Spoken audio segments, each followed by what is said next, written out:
God has given the husband and wife an equal status in a family life. Yes, the wife is a helpmeet to the husband, as you read in Genesis.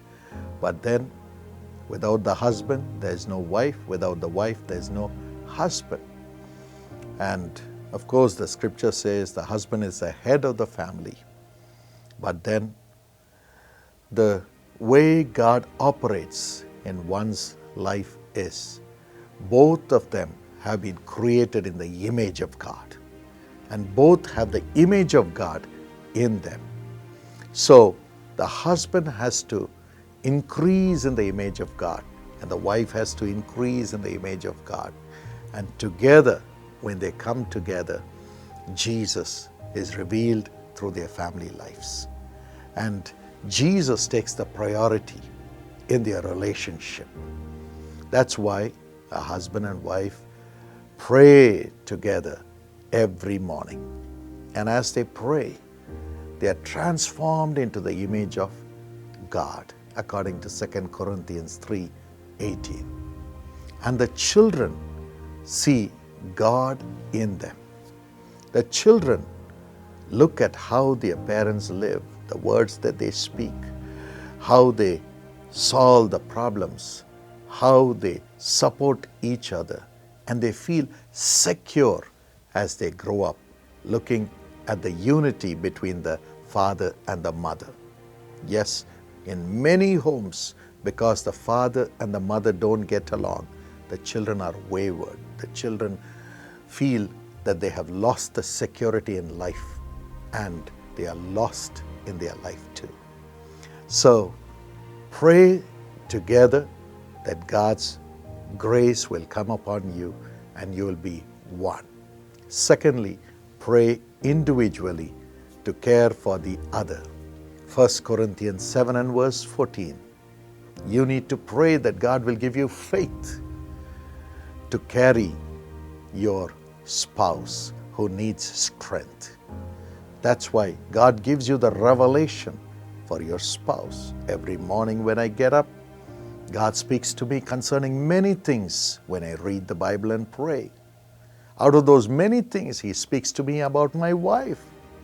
Sometimes she would not burden me with her burdens, but God gives me a word or makes me do things to support her. And she would say, this is exactly what I needed. And the same would go to the children too. And that's how God has kept our marriage for nearly 30 years. And we could be together in the mission as one.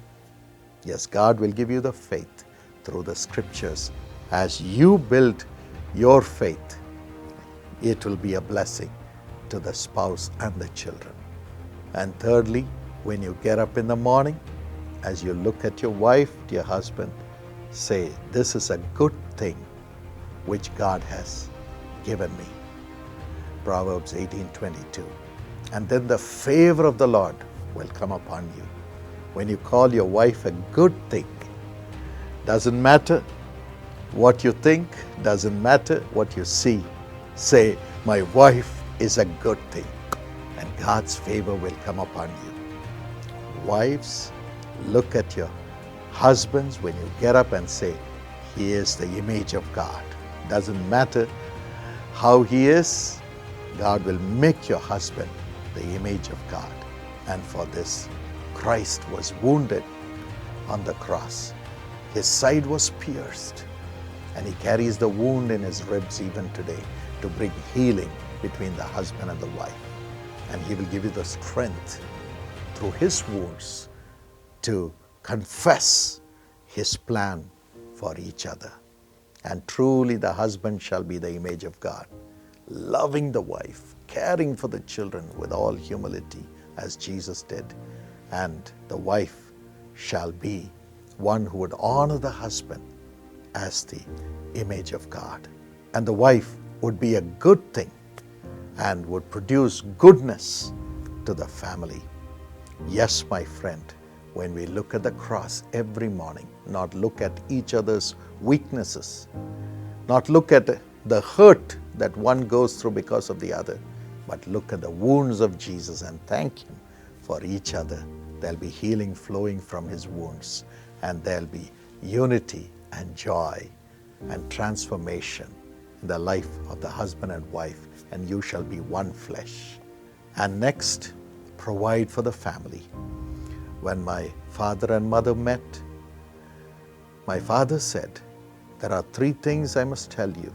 He said, one thing, this is what I earn, and we have to together run the family with this earning. Would you agree? And surely they both agreed, and God prospered them. They lived together for 49 years. They provided for the family. As they prayed together, worked together, my father did his part, my mother did her part, and together they built the family. No selfishness between them, nothing for themselves, but together their work was for the family. Our parents chose to work together and provide for each other. According to 1 Timothy chapter 5 and verse 8, it says, if a person does not provide for his family, he is worse than an infidel, and he has denied his faith.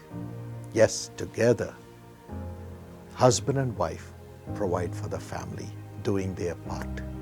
And finally, emotionally carrying each other, valuing each other, and providing for each other, praying for each other. Christ lives in their home. And Isaiah 65 and verse 24 says, before they call, He will answer. While they are yet speaking, He will hear. Yes, that's the grace God gives to the husband and wife who are united in Him and who carry each other. Everything will be answered by God, and great shall be their life, future, and family. May God give you this grace.